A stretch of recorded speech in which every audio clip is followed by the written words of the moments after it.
Ao cumprir-se o dia de Pentecostes, estavam todos reunidos no mesmo lugar. De repente, veio do céu um som como de um vento impetuoso, encheu toda a casa onde estavam assentados.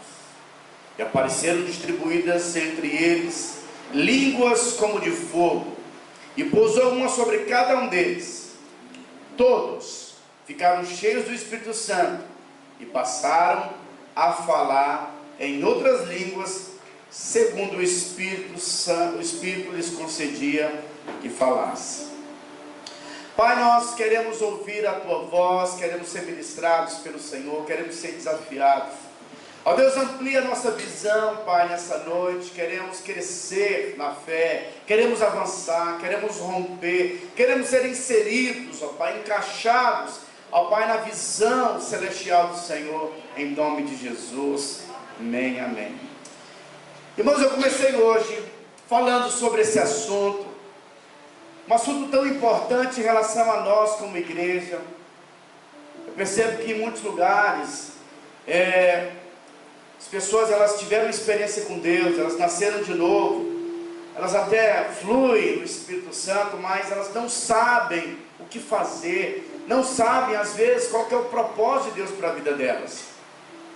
E eu quero então hoje compartilhar com você sobre os níveis espirituais da vida de um cristão. Existem alguns níveis que nós precisamos alcançar, né? E aí eu quero então compartilhar para que você possa se identificar, para saber em qual nível espiritual você está, porque Deus, ele vai nos levar a crescermos. A vida do justo é como a luz da aurora, que vai brilhando, brilhando, até ser dia perfeito.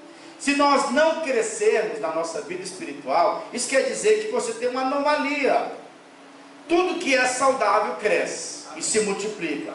Quando Deus começa a falar com o homem no livro de Gênesis, ele diz, olha, e Deus os abençoou e lhes disse, sejam fecundos, multiplique-se e encha a terra. Olha para a natureza, tudo está se multiplicando, tudo está crescendo, tudo está expandindo. E como cristão, nós precisamos avançar, precisamos crescer em níveis espirituais.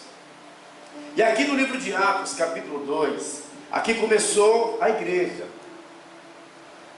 Veio o Pentecostes, encheu aquela casa onde os discípulos estavam reunidos.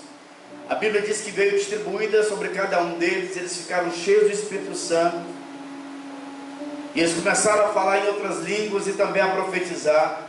A Bíblia diz que muitas pessoas começaram a chegar, a ver qual era o movimento que estava acontecendo, e algumas pessoas que estavam chegando começaram a falar, esses caras estão embriagados. E aí a Bíblia diz que Pedro se levanta e diz, olha, vocês estão equivocados, eles não estão embriagados. O que aconteceu aqui foi a concretização de uma profecia liberada no livro de Joel, capítulo 2, que diz que nos últimos dias o Senhor derramaria o seu Espírito. Aqui no livro de Atos, capítulo 2, a Bíblia diz que o Senhor derramou do Espírito, ou seja, Ele derramou uma parte. A profecia não foi completamente liberada. No livro de Pentecostes, a igreja começou com o mover do Espírito Santo. Era como se o Senhor dizendo o seguinte, não tem como edificarmos a igreja sem o mover do Espírito. Se nós não formos um povo cheio do Espírito, nós não estamos edificando a obra de Deus. Estamos edificando um empreendimento humano. As coisas de Deus começam pelo Espírito. E aqui o Espírito soprou. E nós não podemos pedir para Deus mandar um Pentecostes, porque o Pentecostes já veio, ele nunca mais saiu da terra. E a Bíblia diz agora que a medida do Espírito só vai aumentar. Nos últimos dias, a unção seria aumentada. Irmãos, nós iremos viver os dias do maior mover do Espírito na terra.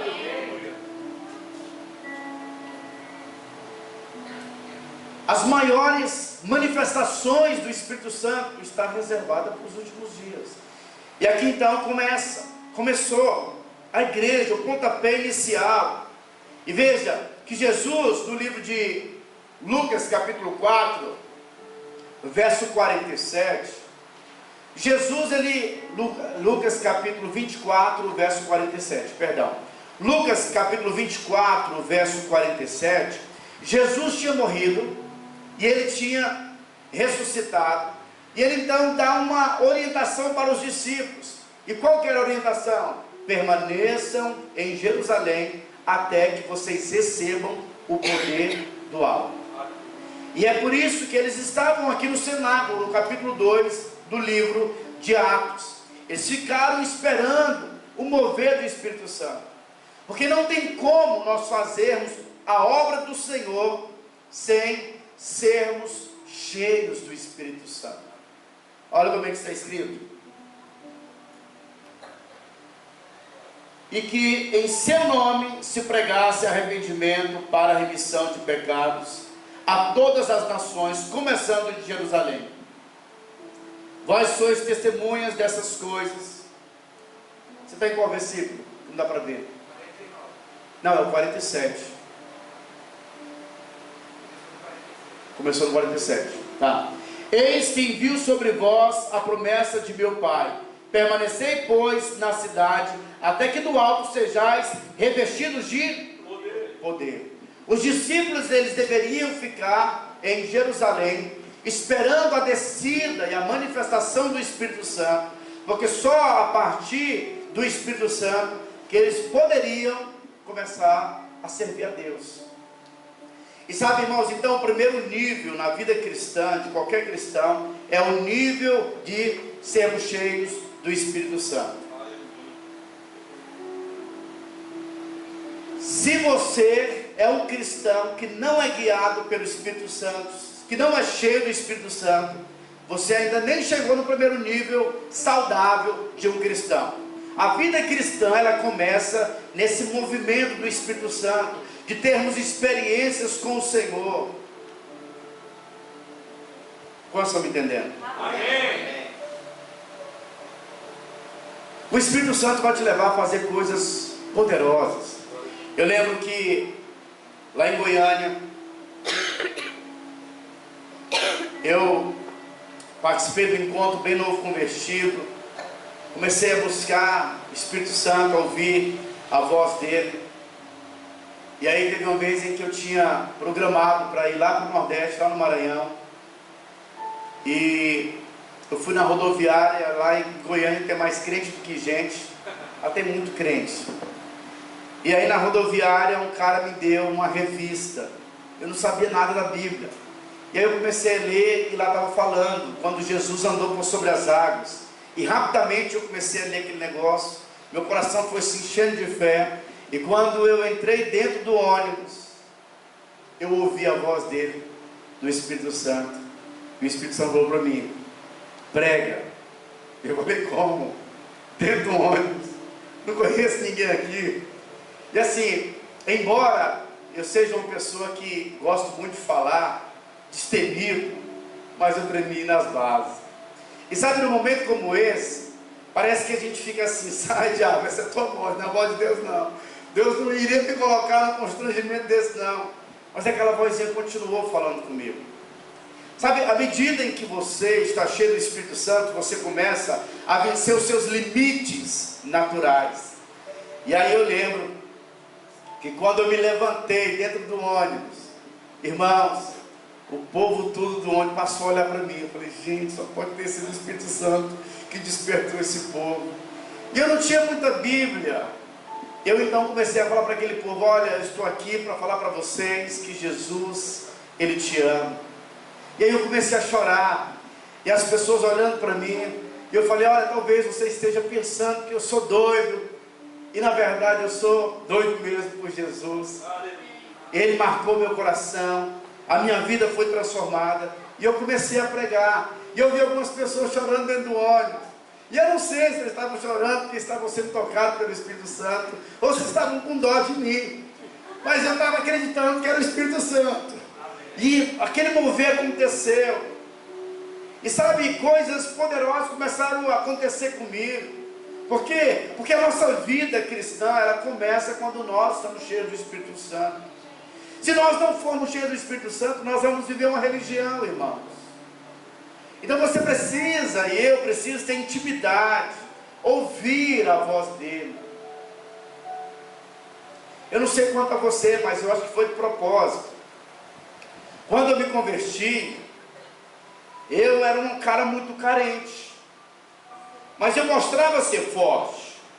E essa carência que eu tinha foi de propósito. Deus, ele me conhecia. Isso tudo era para que eu fosse até ele, para que eu me entregasse, passasse a ter intimidade com ele. Sabe, na minha vida cristã, eu nunca tive nenhum profeta que falasse: ó, Deus está dizendo isso para você. Não aconteceu comigo. Mas depois que as coisas começam a acontecer, aparecem os profetas, sabe? Quando os profetas veem um pedaço, uma pequena nuvem, aí começa a falar para você. Mas no começo não tinha ninguém, talvez era alguém rejeitado, não tinha, sabe, como dizia o outro, eu não tinha nada, mas nada. Hoje eu continuo tendo, mas antes eu não tinha nada mesmo. Só tinha o Senhor, mas foi algo bom. Eu lembro que na época que eu converti, além de não ter apoio de homens, eu também não tinha recurso financeiro. Então isso me levou a depender mais do Espírito Santo, a ter muita intimidade com o Espírito Santo, a ter intimidade com os livros, com a Bíblia, para conhecê-lo. Então desde cedo eu tive experiência, sabe, de acordar de madrugada e ouvir o Senhor. Irmãos, eu lembro que eu tinha aquele celular pequeno, que eu nem sabia que tinha uma música lá naquele celular. E aí de repente, de madrugada, 3 da manhã, o Espírito Santo me acordou. E eu não sei porque ele gosta de acordar a gente de madrugada, a hora que a gente quer dormir. Mas alguns crentes dizem que na madrugada a fila é menor. Se o povo tu está dormindo, Lídia, aí o acesso é maior. Mas isso é uma ignorância. Na verdade, Deus ouve a todo momento. Mas eu acordei de madrugada e aí eu vi a música. E a música dizia mais ou menos assim, não sei bem a letra, e me perdoe aqueles que são da música, que entendem muito. A música dizia assim, ó: eu sou teu, somente teu, tudo te dou. Sou teu, somente teu. É mais ou menos assim a música dizia. E aí era como se eu estivesse entregando meu coração e veio uma onda tão poderosa dentro do meu coração, e eu começava a chorar. E sabe, o Senhor dizendo ao meu coração que Ele ia cuidar de mim. E eu estava crescendo nessa percepção espiritual. Se nós não formos cheios do Espírito Santo, você não vai conseguir ser usado por Deus. Deus não está chamando pessoas capacitadas, pessoas que têm habilidades, sabe? Deus não precisa de homens que têm uma boa erudição, que falam muito bem. Sabe, na verdade, isso às vezes até atrapalha a Deus. Diz que um dos maiores empecilhos para o mover de Deus é a teologia. Você acredita? Algumas pessoas, no nome da teologia, eles se tornam críticos, e às vezes eles falam: não, isso não está dentro da teologia, Espírito Santo. A hermenêutica, a homilética diz assim, assado. E o Espírito Santo: não, mas não estou falando isso. Então, quando nós passamos a ser guiados pelo Espírito Santo, isso gera sensibilidade.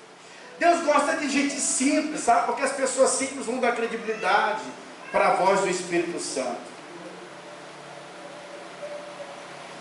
Às vezes nós complicamos o agir, o trabalhar do Espírito Santo. Então, quando o Senhor soprou o Espírito Santo na terra, nunca mais Ele tirou. E a Bíblia diz que o Espírito Santo estará até a consumação dos séculos. Agora nós precisamos ter experiências com Ele. O Espírito Santo, Ele é uma pessoa, Ele se entristece, Ele tem sentimentos, Ele se entristece. Ele pode ser apagado, Ele não vai sair de quem nasceu de novo. Mas se você ativar o Espírito Santo e passar a orar em outras línguas, você vai começar a crescer, a desenvolver o seu homem espiritual. Aí você vai ter força para servir a Deus. Se você não for cheio do Espírito Santo, tudo que nós pedimos para você vai ser demais. Nós fizemos hoje um culto de manhã.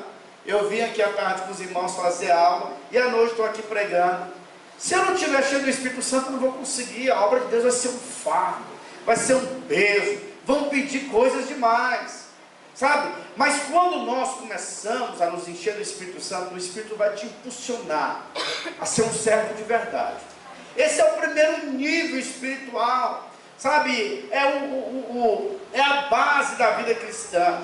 E se nós não tivermos o Espírito Santo, e se nós não ouvirmos a voz do Espírito Santo, e não soubermos discernir a voz dele, na verdade você ainda não é um cristão, você é um religioso. Porque é o Espírito Santo que vai nos transformar. Sabe, a igreja é um lugar de pessoas que estão sendo transformadas. E se você não tiver o Espírito Santo, você vai ser uma pessoa observadora e vai falar, poxa, esse lugar tem muito problema, mas você nem olha para você, que você também é um problemático.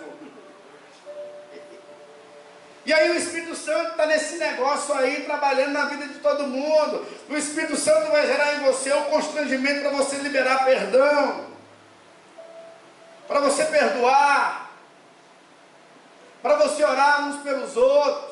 É Ele que faz tudo isso nas nossas vidas. Então, meu irmão, há uma exortação. Paulo diz, olha, se vocês não forem cheios do Espírito Santo, vocês não são filhos de Deus. Então precisamos ser cheios do Espírito Santo. Ter intimidade, ter uma história com Deus. Pode estar me entendendo? Amém.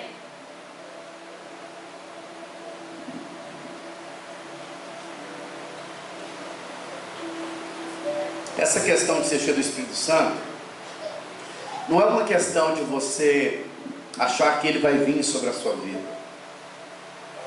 Ele é sensível. O apóstolo Paulo diz no livro de Romanos, capítulo 8, verso 7, ele diz assim, que a inclinação, por isso o pendor da carne é inimizade contra Deus, pois não está sujeito à lei de Deus, nem mesmo pode estar. Próximo. Portanto, os que estão na carne não podem agradar a Deus. Próximo. Vós, porém, não estáis na carne, mas no Espírito, se de fato o Espírito de Deus habita em vós. E se alguém não tem o Espírito de Cristo, esse tal não é de Deus. Em outra, não sei se é um pouco antes, eu não vou lembrar bem o versículo agora, mas Paulo diz que a inclinação do Espírito gera vida e paz. A inclinação da carne gera morte. Quando você decide inclinar-se para o Espírito, a Bíblia diz que Deus ele efetua em nós tanto o querer quanto o seu realizar. Quando nós nos inclinamos para o Espírito, Ele tem liberdade de falar com você, de ministrar o seu coração. Então não tem como você, provar das coisas espirituais se não houver uma inclinação.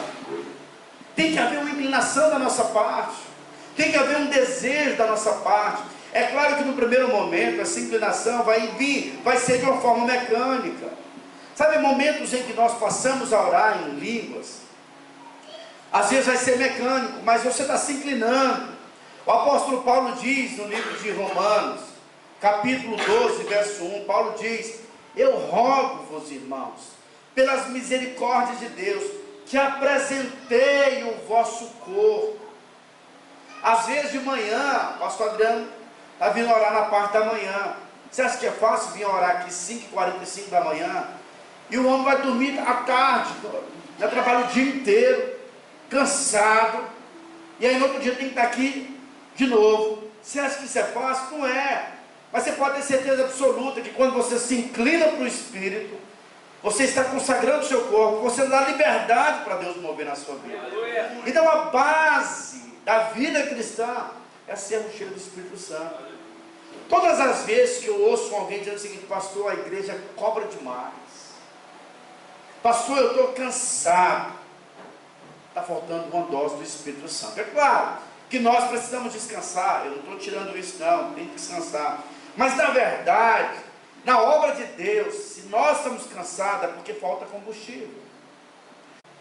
O apóstolo João disse, olha, a unção que dele vocês receberam permanece em vocês, ela é verdadeira e vos ensinará sobre todas as coisas. Há uma unção que vai nos ensinar sobre todas as coisas. Se você quer pregar, essa unção vai te ensinar a pregar. Se você quer ensinar, essa unção vai te ensinar a ensinar.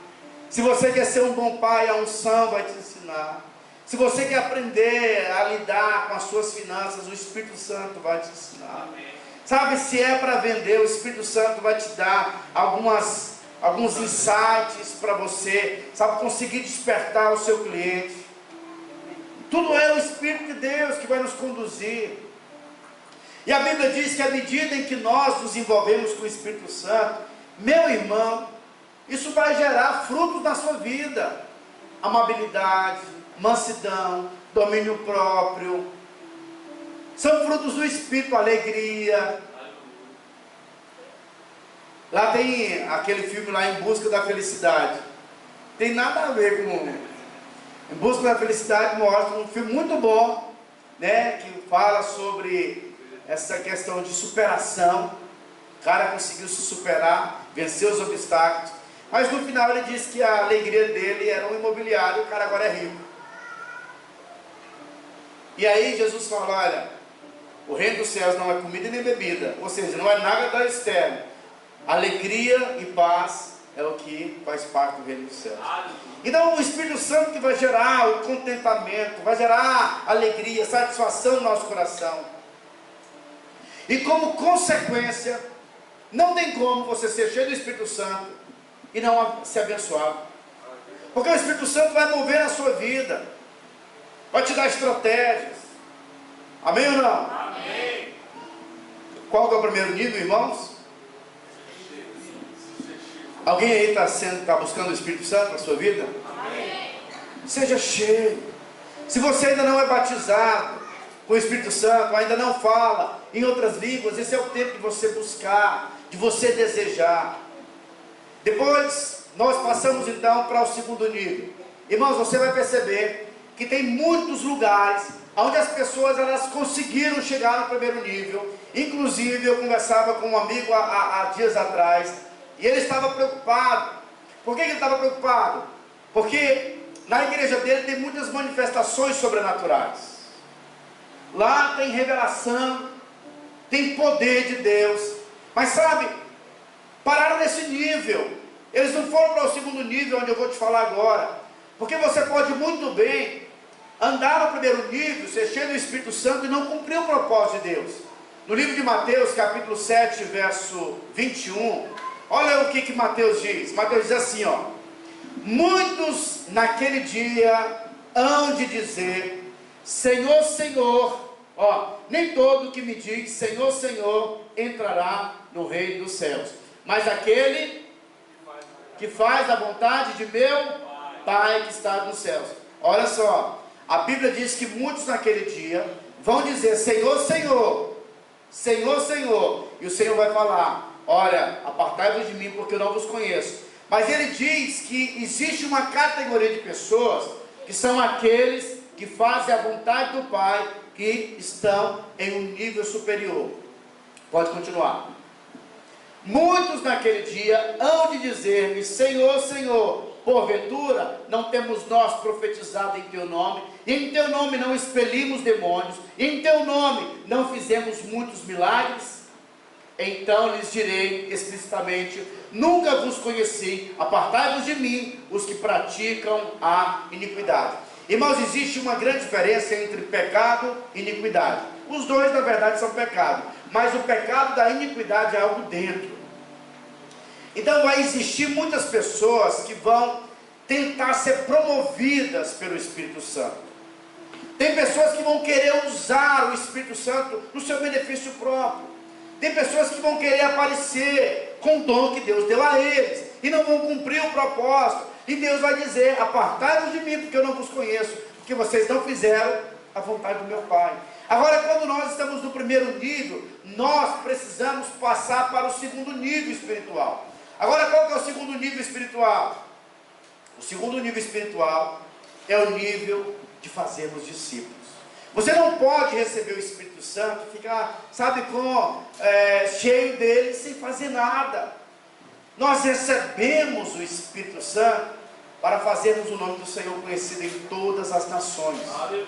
No livro de Mateus, capítulo 28, verso 18, está escrito assim, ó: Jesus, aproximando-se, falou-lhes, dizendo, Toda a autoridade me foi dada nos céus e na terra. Ide, portanto, e fazei discípulos de todas as nações, batizando-os em nome do Pai, do Filho e do Espírito Santo, e ensinando-os a guardar todas as coisas que vos tenho ordenado. E eis que estou convosco todos os dias, até a consumação do século. O segundo nível natural, o segundo nível na vida de um cristão, é o nível de formação de discípulos. Eu recebi o Espírito Santo para algo. Eu não posso receber o Espírito Santo só para mim.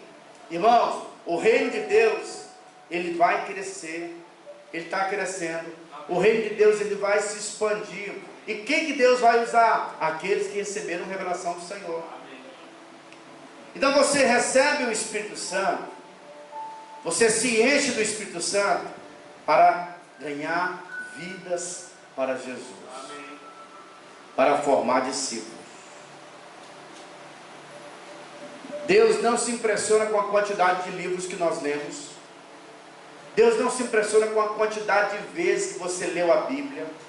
Deus não se impressiona com o tempo de oração que você gasta. A nossa realidade é definida pelos frutos que nós temos. Se você está cheio do Espírito Santo, cadê o fruto do Espírito que você recebeu? Ah, pastor, mas o irmão caiu, babou no chão, rodopiou. Mas aí, depois disso, o que aconteceu? Nada. Não, pastor, fui na conferência receber muito de Deus. Pois é, mas depois da conferência, o que é esse Espírito? O que é essa medida que você recebeu? Qual foi o fruto disso? O fruto disso são discípulos. É um clamor por pessoas. É um clamor em fazer consolidação. É um clamor em cuidar do perdido. Deixa eu falar para vocês. À frente de vocês está alguém que tinha convicção que o chamado era ser itinerante. Eu procurei na Bíblia todas as referências que falam sobre cura divina. 1 Pedro 2, verso 24. Marcos capítulo 15, verso 17. Isaías capítulo 53, verso 4. Salmo 107, verso 20. E tem várias outras referências que eu sei de cor, que falam sobre curas e milagres. 1 Tiago capítulo 4 fala: resistir o diabo, resistir a enfermidade, e ela fugirá de vós. E eu preguei em muitos lugares, vi muitas pessoas sendo curadas. E muitas vezes eu fui pregar, eu nem jejuava e o negócio acontecia. E depois eu ficava me condenando porque eu não conhecia muito a graça, não tinha muita revelação. Não é por causa de mim, mas é por causa dele, é por causa do dom que ele dá para o homem. Eu vi muitos sinais, mas teve um momento na minha vida, Lucas, que eu fui nas igrejas, vi alguns pastores de igrejas grandes, quando terminava a pregação, todo mundo querendo tirar foto comigo, mas eu percebi que eu não tinha filhos, não tinha realidade. Eu estava viajando bastante, eu senti o Espírito Santo falar para mim: a sua realidade é o seu povo. Eu então comecei a mudar meu coração em relação à cidade de Barretos. Hoje, quando as pessoas me chamam para pregar em outro lugar, eu não tenho essa empolgação não me empolgo. Por quê? Porque eu sei que a realidade é a formação de discípulos. Naquele dia Deus não vai perguntar onde você pregou, não. Cadê os seus filhos? Quem você gerou? Cadê as pessoas que você marcou? Quem você cuidou? Sabe, então você precisa formar discípulos. A vontade do Pai é essa. Ele falou: olha, vão pelo mundo inteiro e façam discípulos de todas as nações. Então é o seguinte: eu posso tocar violão? Sim. Eu posso tocar teclado? Eu posso. Eu posso tocar bateria? Posso. E tudo isso é bênção para o reino de Deus. Mas isso não é o chamado, não é o propósito. O propósito de todos nós é formarmos discípulos. Daqui a pouco nós vamos ter 3 cultos. Se você não formar discípulos, você vai morrer. Faz um culto aqui, toca, aí depois vem no outro culto, toca de novo, depois vem no outro, não tem mais nem voz. Porque eu tenho que me reproduzir. Eu tenho que ganhar gente, transmitir o coração, sabe, transmitir o DNA. Não me impressiona, sabe, o seu discurso. Não, ó, já tenho 324 anos na igreja, nasci no berço evangélico. Beleza, mas quem que você gerou? Quem que você ganhou? Quem que te acompanha? Qual que é a sua responsabilidade no reino dos céus? Sabe, então esse é o segundo nível. Deixa eu te fazer uma pergunta. Em qual nível espiritual você está?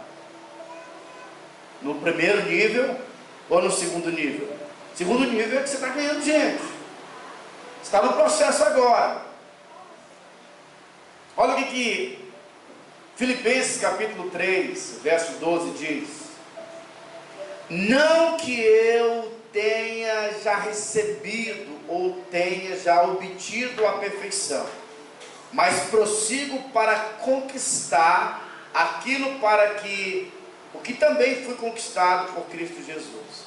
Olha o que Paulo fala: eu fui conquistado por Cristo, eu fui marcado por Cristo, agora eu prossigo, eu estou prosseguindo para conquistar a outros.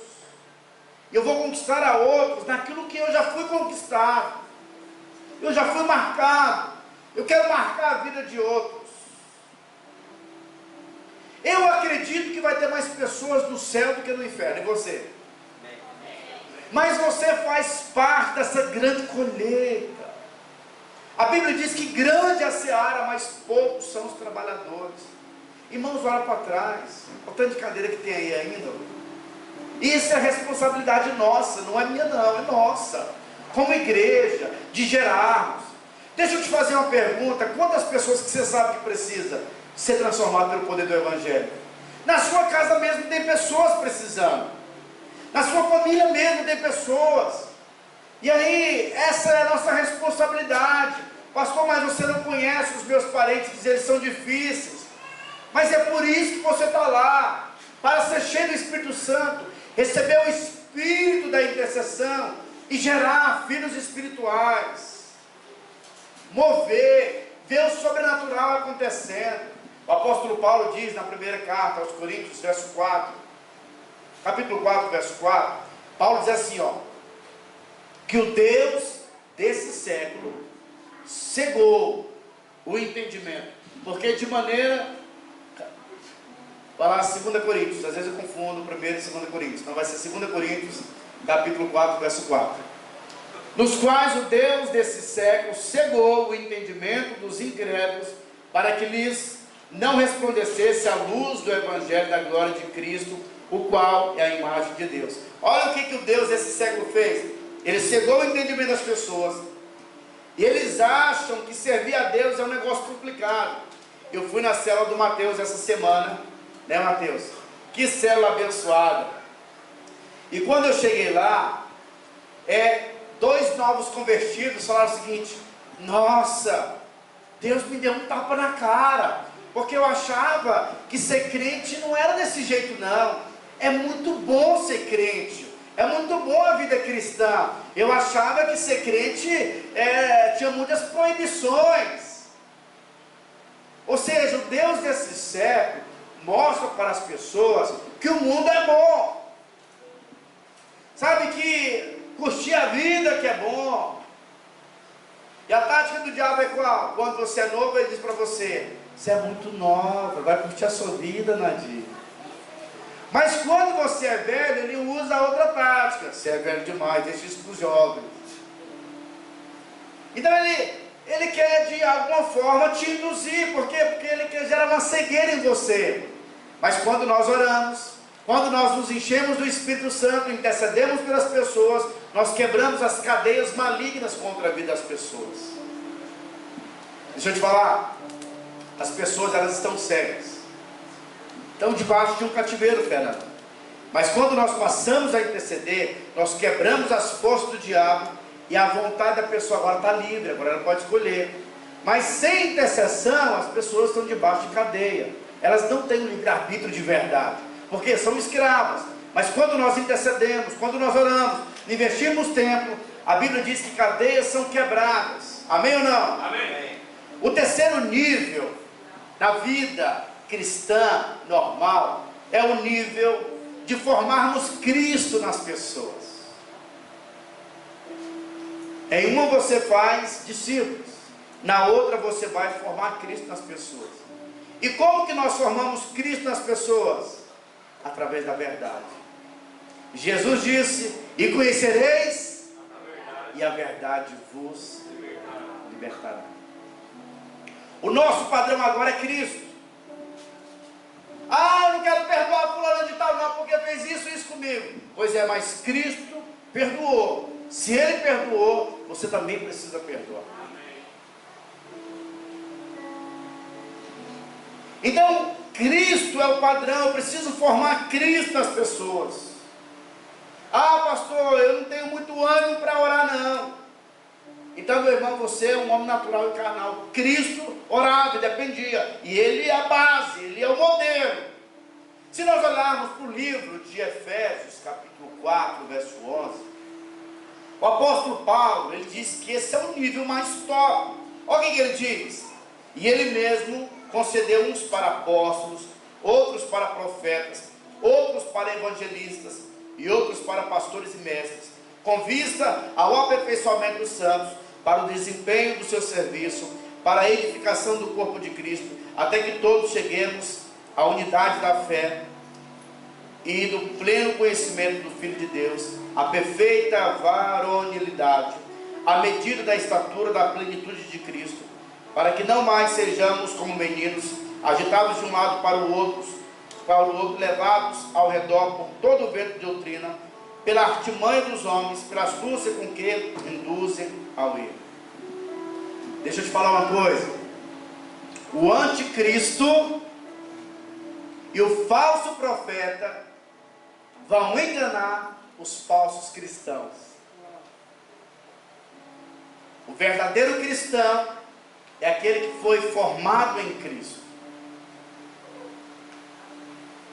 A verdade da palavra precisa ser o nosso alimento. O Senhor vai confrontar o nosso caráter. Quem era avarento, que não seja mais avarento, seja como Cristo, um doador. Quem não era perseverante, seja como Cristo. Pai, se for possível, passa de mim esse caso, mas que seja feita a tua vontade, não a minha. Cristo sabia da missão pela qual ele foi chamado. Cristo dependia do Pai. Ele é o nosso modelo. Nos casamentos, nós teríamos que aprender com Cristo. Como se relacionar com a mulher. Cristo morreu pela mulher. Ele se entregou. Ele santificou para si mesmo. Então não tem esse negócio de, eu estou indo embora, de abandono. Não, eu estarei com você todos os dias até a consumação do céu. E a grande pergunta é: qual que é o nível que você está? Com quem que você mais se parece? Com a jararaca? Com a serpente? Ou com o Filho de Deus? O Filho de Deus se esvaziou de si mesmo.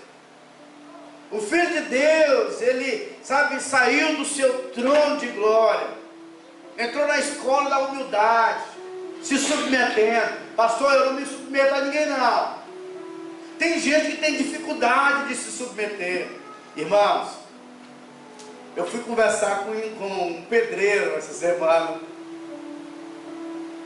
e o pedreiro, ele veio brigar comigo, porque na obra que eu quero estabelecer lá, Lucas, eu chamei um engenheiro, contratei um engenheiro para fazer o serviço, e ele falou o seguinte: pastor, o engenheiro não sabe colocar nenhum tijolo, pastor, tem que ser direto comigo. Falei: irmão, você tem dificuldade de se submeter, tanto na igreja, como também no secular. Ser habilidoso, não tenho dúvidas disso, né? Mas precisamos aprender a nos submeter. Agora, quem é o nosso modelo? Cristo. Jesus precisa ser forjado no nosso coração. Fico pensando, poxa vida, Jesus, para escolher discípulo, ele orou a noite inteira, a madrugada inteira. Jesus disse que não fazia nada se não fosse depender do Pai, ele ouvia a direção do Pai. E agora a nossa missão como discípulos na obra do Senhor é fazermos de acordo com o ensino dos apóstolos. E qual que é o ensino dos apóstolos? É o mesmo ensino de Cristo. E qual que é o ensino de Cristo? É o mesmo ensino do Pai. Andamos em unidade, essa pegada. Então o terceiro nível é formarmos Cristo nas pessoas.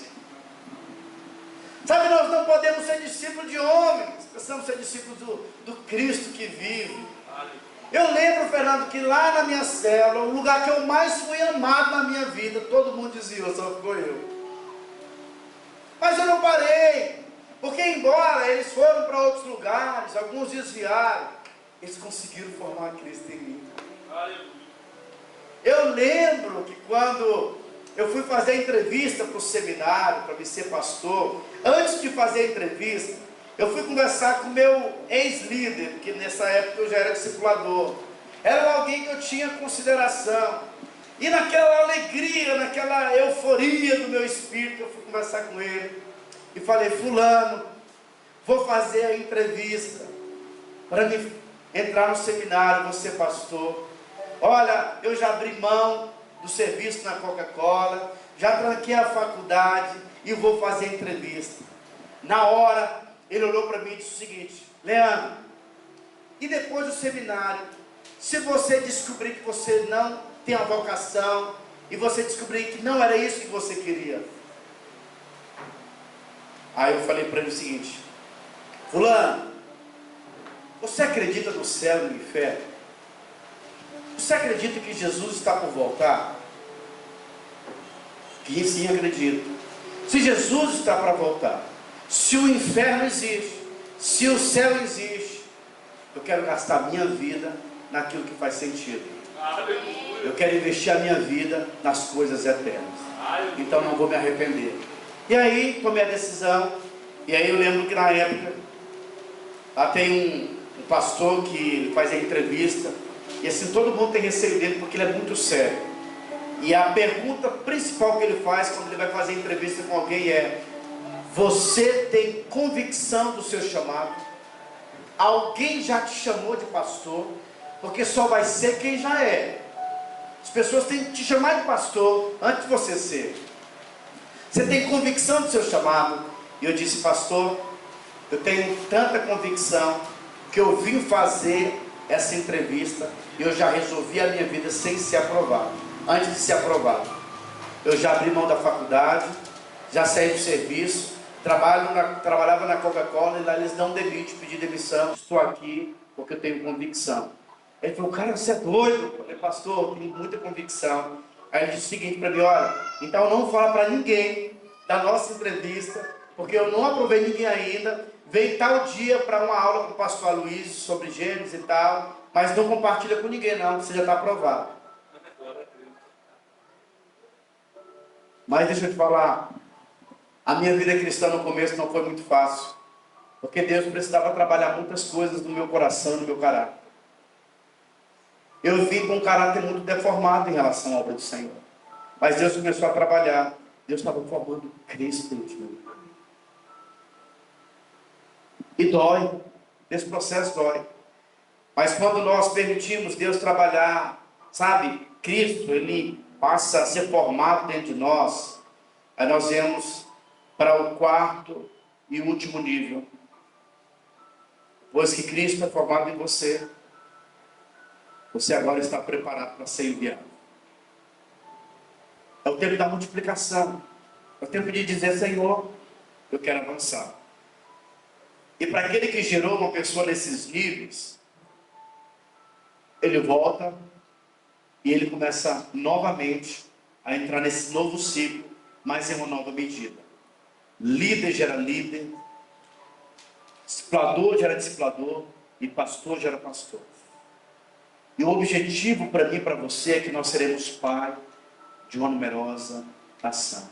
A experiência vai aumentar, vai crescer. Então a nossa realidade, ela vai estar fundamentada nisso.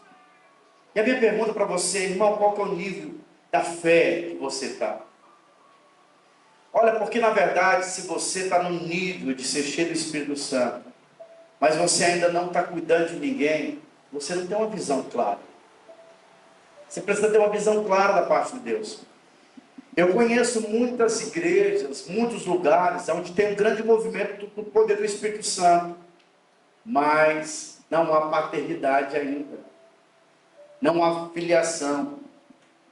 A nossa amada irmã Letícia ficou lá em casa para cuidar de 5 crianças, quase morreu, e teve BO lá, e uma puxava a outra lá, ela teve que orar, o menino chorava, não queria dormir, e ela falou: Deus, dá graça desse menino dormir. Cuidar de gente dá trabalho.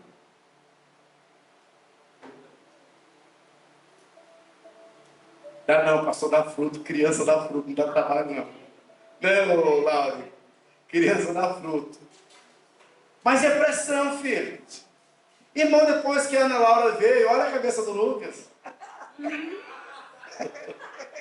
E a minha também, a minha ficou com o cabelo branco. Lucas, sem ofensa, viu, Lucas?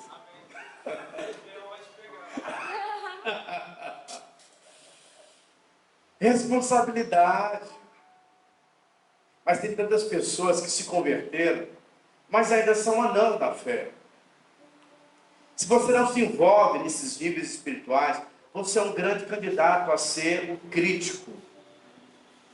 A estar envolvido na obra de Deus para criticar, para observar erros. Não concordo com isso, não concordo com aquilo.